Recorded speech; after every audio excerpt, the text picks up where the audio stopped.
दोस्तों, यह कहानी एक ऐसे सवाल से शुरू होती है जो हर इंसान के मन में कभी न कभी जरूर उठता है कि आखिर हमारा जन्म क्यों हुआ है। क्या हमारा यहाँ आना महज एक संयोग है या फिर इस जीवन के पीछे कोई गहरा उद्देश्य छिपा है? क्या हमें इस धरती पर किसी खास मकसद के लिए भेजा गया है या बस अपने दिन गिनने के लिए? कई बार हम सोचते हैं कि जीवन की यह दौड़, यह संघर्ष और यह सब किस लिए है। जब हम किसी कठिन दौर से गुजरते हैं तो एक सवाल मन में बार बार दस्तक देता है कि क्या यही सब जीवन का मकसद है या हम कुछ बड़ा पाने के लिए यहाँ आए हैं।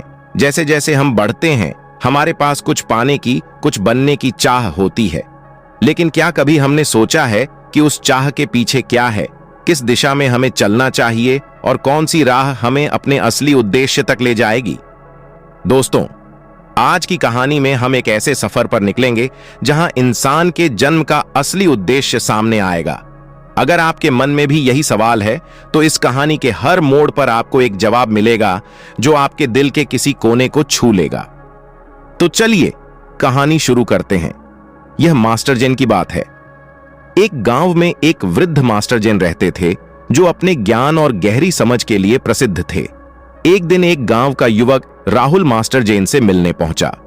राहुल की उम्र 27 साल थी और उसके मन में जीवन के उद्देश्य को लेकर गहरे सवाल थे।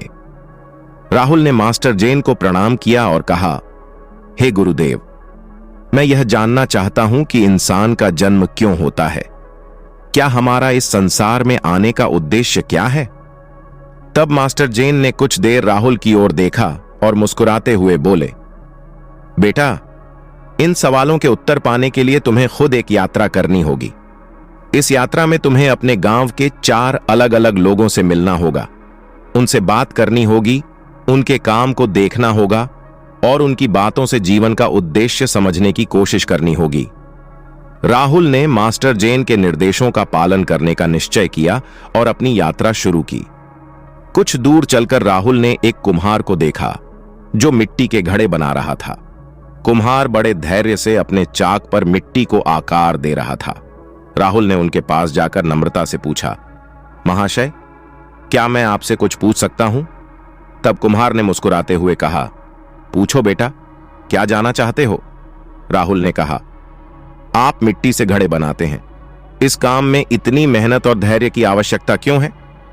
कुम्हार ने मिट्टी की ओर इशारा करते हुए कहा, देखो बेटा, यह मिट्टी पहले बेकार और अस्थिर होती है, लेकिन जब इसे सही मात्रा में पानी और मेरे हाथों की गढ़ाई मिलती है तो यह एक घड़े का रूप लेती है। यह जीवन का एक पाठ है। हमारे भीतर भी गढ़े जाने की प्रक्रिया होती है। हमारा उद्देश्य खुद को निखारना है, खुद को सही दिशा में ढालना है ताकि हम भी दूसरों के लिए उपयोगी बन सकें, जैसे यह घड़ा लोगों की प्यास बुझाने के काम आता है।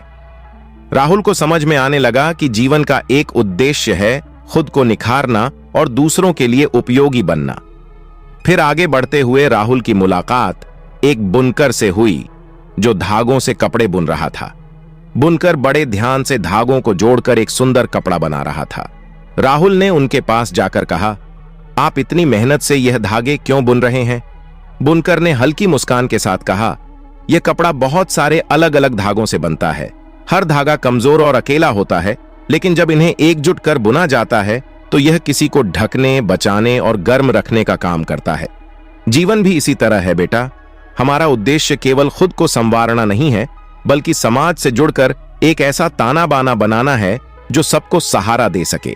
जब हम सब एक साथ जुड़े रहते हैं तब जीवन का असली अर्थ समझ में आता है। यह सुनकर राहुल ने समझा कि जीवन का दूसरा उद्देश्य दूसरों के साथ जुड़कर एक समाज का निर्माण करना है। वह जान गया कि हमारे अस्तित्व का महत्व तभी है जब हम एक दूसरे के साथ जुड़े रहते हैं। फिर कुछ दूर चलने पर राहुल की मुलाकात एक आर्मी सैनिक से हुई। आर्मी सैनिक अकेले जंगल के बीच में अपनी तलवार की धार तेज कर रहा था। राहुल उसके पास जाकर रुका और उस आर्मी सैनिक से पूछा, आप यहां अकेले पहरा दे रहे हैं, क्या आपको यहां डर नहीं लगता है? तब आर्मी सैनिक ने हंसते हुए जवाब दिया, डर तो हर किसी के अंदर होता है, लेकिन मेरा कर्तव्य मुझे इसे जीतने की शक्ति देता है। मेरा काम लोगों की रक्षा करना है, चाहे इसमें मेरा जीवन भी क्यों ना चला जाए। जीवन का एक उद्देश्य है अपने कर्तव्यों का पालन करना और अपने भीतर के डर से लड़ना। जब हम अपने डर और कठिनाइयों का सामना करते हैं तभी हम असली ताकत को समझ पाते हैं। राहुल ने सिर झुकाकर आर्मी सैनिक की बातों को सुना और उसे समझ में आने लगा कि साहस और कर्तव्य का जीवन में बहुत बड़ा महत्व है। जीवन में आने वाली कठिनाइयों से डरने की बजाय उनसे लड़कर आगे बढ़ना ही असली साहस है। राहुल ने अपनी यात्रा जारी रखी और उसकी मुलाकात एक वृद्ध माली से हुई जो अपने बगीचे के पौधों को पानी दे रहा था और उन पर प्यार से हाथ फेर रहा था। राहुल ने माली से पूछा, बाबा जी, आप इन पौधों की इतनी सेवा क्यों कर रहे हैं? तब माली ने प्यार से एक पौधे को देखते हुए कहा, बेटा, ये पौधे हमें बिना किसी अपेक्षा के फल, फूल और छाया देते हैं। ये हमारी परवाह करते हैं। जीवन का सबसे बड़ा उद्देश्य प्रेम और देखभाल में है। जब हम बिना किसी स्वार्थ के दूसरों के भले के लिए कार्य करते हैं तभी हमारे जीवन का सही मायने में उद्देश्य पूरा होता है। दूसरों को खुशी देने से, उनकी सेवा करने से और उनकी रक्षा करने से हमें भी सच्ची खुशी मिलती है। राहुल ने माली की बातों को गहराई से समझा और महसूस किया कि जीवन का सबसे महत्वपूर्ण उद्देश्य प्रेम और निस्वार्थ भाव से दूसरों की सेवा करना है। राहुल सीधा वहां से मास्टर जैन के पास वापस पहुंचा और उनका आशीर्वाद लेकर उनसे कहा, गुरुदेव, आपकी दी हुई यात्रा ने मुझे जीवन का उद्देश्य समझा दिया।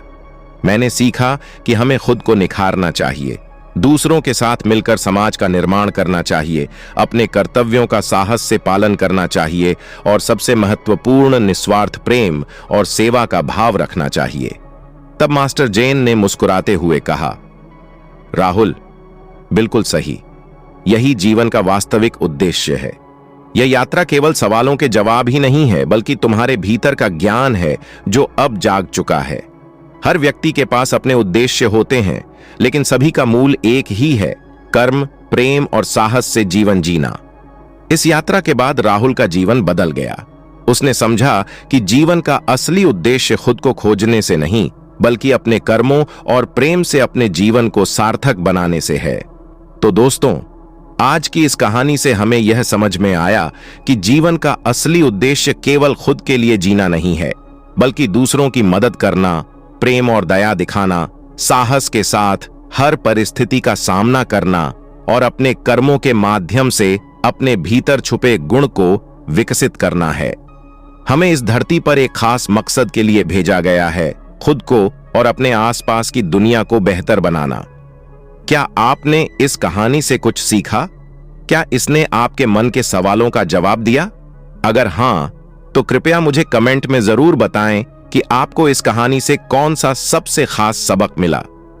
अगर आपको हमारी यह कहानी पसंद आई है तो इस वीडियो को एक लाइक जरूर करें और साथ ही अगर आप मेरे चैनल पर नए हैं तो मेरे चैनल जिया उल हक ऑफिशियल को सब्सक्राइब करना ना भूलें ताकि और ऐसी प्रेरणादायक कहानियां आप तक पहुंचती रहें। धन्यवाद।